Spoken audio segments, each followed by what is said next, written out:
O Brasil é o lar de um amontoado étnico. Muitas e muitas etnias estão no Brasil, do mundo afora. E uma pergunta que muitos têm é sobre o DNA judaico do Brasil. Nesse vídeo eu quero falar a respeito desse tema. Será que o Brasil possui uma genética judaica antiga no seu DNA? Quantos por cento seria? E quais judeus seriam esses? Então, portanto, deixem os seus likes, se inscrevam no canal, compartilhem este vídeo, me ajudem a compartilhar esse vídeo com outras pessoas para que o canal chegue aos 200 mil inscritos. Portanto, fiquem com mais este vídeo do canal.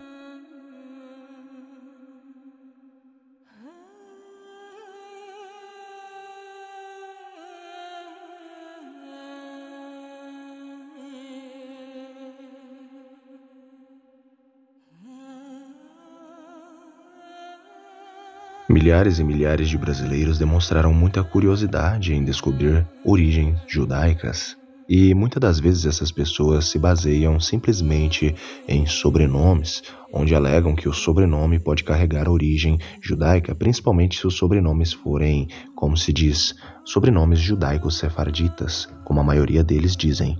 Mas a realidade é que o sobrenome por si só não é uma prova cabal de ascendência judaica, visto que o próprio sobrenome é um sobrenome judaico-português ou judaico-ibérico.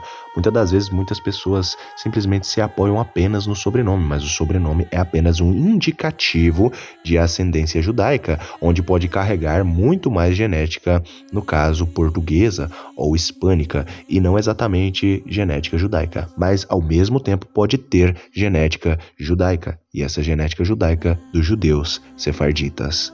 Se basear apenas nos sobrenomes pode ser, no caso, frustrante, até porque muitas das vezes os sobrenomes não carregam em si a origem judaica, mas existem outros indicativos de origem judaica e de origem semítica que as pessoas podem se atentar, no caso, quando forem procurar na sua árvore genealógica uma origem judaica, como, por exemplo, os traços físicos semíticos presentes nos judeus, como, por exemplo, o famoso nariz arqueado, o nariz adunco, os olhos tenros, expressivos, as olheiras pigmentadas também, a barba abundante no rosto, no caso dos homens, a sobrancelha grossa, que é bastante comum nas populações de origem semítica. São esses alguns dos traços de populações judaicas originalmente semíticas que você pode perceber na sua família. Além dos sobrenomes judaico-portugueses e dos traços físicos da etnia judaica, nós também temos outro ponto que pode levar a pessoa a descobrir origens judaicas, como, por exemplo, costumes da família e a cultura da família, alguns costumes judaicos dentro da família. Dentre esses costumes, os principais, obviamente, a abstinência de alguns certos tipos de alimentos, como, por exemplo, a carne suína, a carne do porco. Caso os judeus não comem a carne do porco, inclusive também os árabes não comem a carne do porco. Mas lembrando a todos vocês que todas estas suspeitas aqui, elas não são provas, elas são indícios de que uma pessoa pode ter origens judaicas. Por exemplo, o sobrenome não pode dizer que uma pessoa é descendente de judeu. Os traços físicos também não podem determinar se uma pessoa, ou até mesmo os costumes dentro da casa, visto que algumas pessoas que fizeram testes genéticos descobriram, na verdade, origens árabes, magrebinas e não origens judaicas, porque tanto fisicamente quanto culturalmente judeus e árabes são um pouco parecidos, e por conta disso acabaram descobrindo outras origens. O método mais eficaz para descobrir, no caso, origens judaicas, semíticas na família ou no seu próprio DNA é realizar um teste genético de algum laboratório especificado em genética. Aí sim você vai ter a certeza de que você tem, sim ou não, uma genética judaica dentro da sua família, dentro do seu DNA, da sua árvore genealógica. A genética brasileira de origem judaica, o DNA judaico no Brasil, é principalmente do grupo judaico sefardita, que remonta à era colonial do Brasil colonial, algo que é muito impressionante e interessante ao mesmo tempo. Mas também existem judeus de origem askenazi aqui no Brasil e pessoas de origem askenazi também aqui no Brasil. Mas a genética brasileira judaica é principalmente sefardita e não askenazita. Os judeus de ascendência portuguesa são um subgrupo étnico-religioso dos judeus sefarditas, oriundos de Portugal e de Espanha, de onde foram expulsos nos séculos XV e XVI, juntamente com os judeus expulsos da Espanha, sensivelmente na mesma época. No caso, constitui aí os judeus sefarditas ocidentais, os quais diferem dos sefarditas orientais, aqueles que foram acolhidos pelo Império Otomano. Para entender melhor a respeito desta genética judaica que o Brasil possui, é necessário nós nos atentarmos à diáspora dos judeus sefarditas. Após a expulsão de 120 mil judeus da Espanha pelos reis católicos em 1492, cerca de 60 mil que se recusaram a converter-se à religião cristã emigraram para Portugal. Dom João II de Portugal, influenciado por judeus importantes na corte, acolheram, no caso, e imporam ali, no caso, um certo pagamento de 8 ducados de ouro, quantia, no caso, deveras elevada para a época, para que permanecessem ali em terras lusitanas.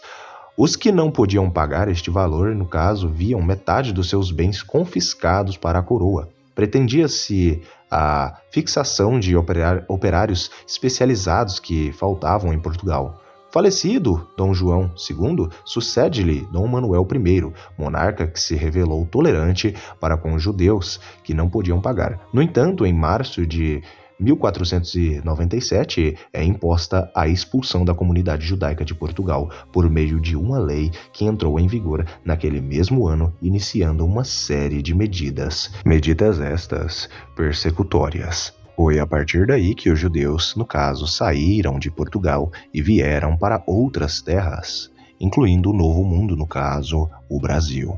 Muitos judeus portugueses também chegaram com holandeses em Pernambuco e, consecutivamente, a toda a região setentrional do Nordeste brasileiro, outrora conquistado aos portugueses pela Companhia Holandesa das Índias Ocidentais, entre os anos de 1630 a 1654, onde fundaram no Recife, a capital Nova Holanda, a primeira sinagoga da América, a Sinagoga Kahal Zur Israel, sob a direção de Rahal Isaac Aboab da Fonseca, autor dos primeiros textos literários religiosos escritos em língua hebraica, no caso, na América. Com a reconquista portuguesa do Nordeste setentrional do Brasil e a proibição de praticar o judaísmo, a comunidade dispersou-se aí no caso, e uma parcela dessa porcentagem aí permaneceu refugiando-se nos sertões do interior do Nordeste brasileiro, onde se converteram ao cristianismo e se tornaram cripto-judeus. Mas agora falando a respeito do DNA judaico, da genética judaica na população brasileira. O laboratório da Genera revelou aí a ancestralidade do DNA, do perfil genético do brasileiro e descobriram em porcentagens aí quantos por cento do Brasil possui essa origem judaica. A partir de um banco de dados com mais de 200 mil amostras analisadas, a Genera traçou um perfil de ancestralidade para a população brasileira. Além de revelar suas origens genéticas, o mapeamento também permite entender mais a fundo a história do país, do Brasil, que é caracterizada pela miscigenação. A partir desse levantamento, pesquisadores puderam mapear um perfil genético do brasileiro e também de outras regiões. E ele aponta as origens étnicas mais profundas do país e todas as suas histórias e culturas. Contudo, eu devo fazer uma observação aqui a todos vocês, que é importante ressaltar que o estudo ele não contempla a totalidade da população brasileira, mas já lança luz, porque são 200 mil amostras de todas as regiões do Brasil, mas não é 100% aí de certeza, mas já é algo tangível, que a gente já pode tocar, é algo que a gente já pode se apoiar, porque são mais de 200 mil análises de DNA de brasileiros. Agora, partindo no caso para o levantamento genético, nós temos aí no caso considerando uma média geral da ancestralidade da população brasileira que realizou o teste genético, nós temos aproximadamente os seguintes indicadores de genética. principalmente a principal genética do brasileiro é de 72% proveniente da Europa, de povos europeus, 11% proveniente da África, 6,5% das Américas, isto é, os indígenas, 5,5% do DNA do perfil genético do brasileiro é do Oriente Médio, uma origem árabe, síria, assíria e etc. E, no caso, 2% da Ásia. E é muito interessante destacar também aqui que a ancestralidade judaica de toda a população no geral corresponde a cerca de 2,7% do DNA do brasileiro. Eu vou explicar melhor para todos vocês. De 214 milhões de brasileiros, 2,7% desta população tem DNA judaico. E esse DNA judaico é principalmente aí bem forte nas regiões aí, principalmente do Nordeste brasileiro. E lembrando também que aqui o teste demonstrou que 5,5% é da região do Oriente Médio, correspondendo a uma genética árabe e síria. Até o momento, o laboratório Genera detectou cerca de 2,7% de toda a população possuindo, aí no caso, esta ancestralidade judaica. Lembremos que esse é apenas o primeiro estudo aí a respeito do genoma judaico na população brasileira. Novos estudos, mais à frente, anos à frente, surgirão a respeito do perfil genético do brasileiro e quantos por cento, no caso dessa parte, seria de DNA judaico. Mas até o momento nós podemos nos apoiar neste estudo genético, que foi de 200 mil amostras genéticas de brasileiros e corresponde a 2,7%. Eu agradeço a todos que assistiram o vídeo até aqui. Comentem se vocês conheciam a respeito do DNA do brasileiro de origens judaicas. Um abraço, fiquem todos com Elohim.